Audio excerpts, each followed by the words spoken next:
Tozali awa na ville province ya Kinshasa, précisément na salon rouge de l'hôtel Venise Paiwapi, l'homme de Dieu, le prophète Josué Eli Bouchiri, l'homme du temps présent, ayebaki bongo na kosala vérissage ya livre monene ou ya sali na tina ya connaissant le Seigneur Jésus-Christ. Vraiment livre kitoko oyo objectif nango ezali ya kosala ke bana nzambe nyonso bayeba bazala na connaissance ya nzambe oyo bango bandimela. Kasi ya kosimba pe koyeba ezali ke mululu yango ebandaki na losambo, na sima ya losambo balikaki bongo na message kitoko pona kolendisa bana nzambe kolakisa bango qui est Jésus-Christ. Vraiment esungaki pe pambolaki bana nzambe na sima na yango balekaki bongo na vente aux enchères ya livre kitoko oyo nyonso elekaki kitoko makasi kaka ndenge bino moko bozali komona bana nzambe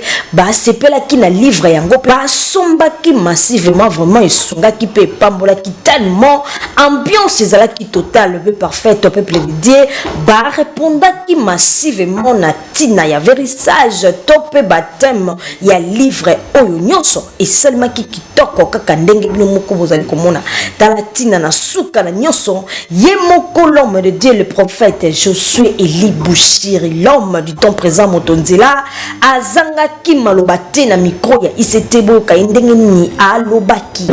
Premièrement, nous devons savoir qu'il n'y a pas notre nom qui nous a été donné sous le ciel par lequel nous devons être sauvés, c'est le nom de Jésus.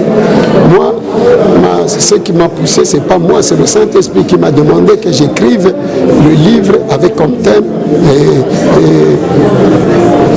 connaissons le Seigneur Jésus-Christ.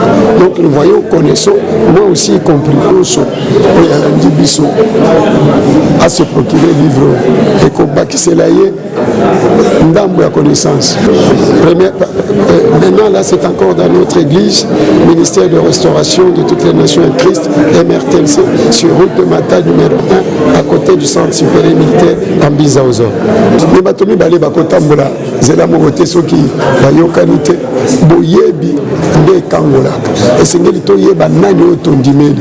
Soki ondimeli mto yo yebite, c'est-à-dire que okolanda même mto yo aza aveugle, bino mibale nyonso mibale bokokota na libulu. Yango esengeli to yeba oyo aza bombo ya seko. Po Yesu Kristo aza bombo ya seko.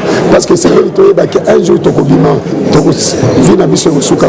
Ah oui, boyende ezalaka évangélisation dans le monde des aliko salama kitoko awa nangambu ya le prophète Josué Eli Bouchiri po azali kotombola kaka kombo ya Yesu Masia oyo abenga ipe ya pesa ministère oyo ya kosalela ye talatina totombeli ye moka kuswa akobana ye toujours liboso yango awa tobeleli pe torobi isete bonzambe toujours.